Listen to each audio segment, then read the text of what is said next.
నేను పండుదాళ్ళు 8 పండుదాళ్ళు కోసిన, కానీ 8 లాస్ట్కు నాకు 3 మిగిలినాయి. 3 మిగిలినాయి అని అంటే మనం ఆల్మోస్ట్ 100% సక్సెస్ అయినట్టే. ఎందుకనంటే ఈ టైం వరకు మనకు ఒక 100 చెట్లల్లో ఒక 2 చెట్లు 3 చెట్లు కళ్ళు పడతాయి సెప్టెంబర్ నెల వరకు. కానీ నా 3 చెట్లు కళ్ళు పడుతున్నాయి. మనం ఎంత ఇంట్రెస్ట్ పెట్టి పనిచేస్తే మనకు 3 చెట్లు కళ్ళ మీద ఉంటాయి. ఇప్పుడు నిజం చెప్పాలనంటే మనకు ఓపిక ఎక్కువ ఉండాలి. కళ్ళు కొంచెం ఓ రోజు ఎక్కువ పడుతుంది, రోజు తక్కువ పడుతుంది.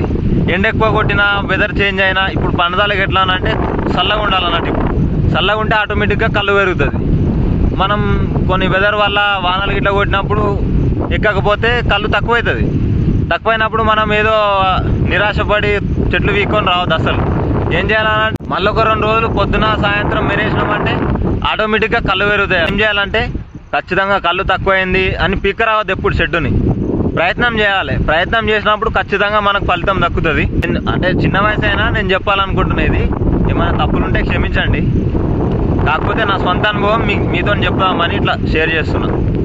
మా ఊర్లో పండుదాళ్ళు 30 మంది కోసిర్రు. కానీ ఈ సెప్టెంబర్లో 3 ఎక్కుతారు తాళ్ళు. అంటే 3కి కళ్ళు అవుతున్నాయి. మీరు అర్థం చేసుకోవచ్చు ఎంత రేషియో ఉంటుందో. కర్రల కళ్ళు పడాలనంటే ఆషామాషం కాదు, బాగా కష్టపడాలి. ఒకటి టెక్నిక్ ఉండాలి, ఓపిక ఉండాలి. ఆటోమేటిక్గా కళ్ళు ఎవరికైనా పడతాయి. ఏదో పెద్ద బ్రహ్మ విద్యం కాదు ఇది.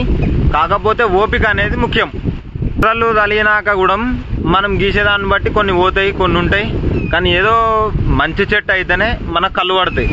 ఇప్పటి వరకు కళ్ళు పడుతున్నాయి అనంటే చెట్టు మంచిదై ఉండాలి, గీసే గమలైన కూడా మంచివాడు అయి ఉండాలి.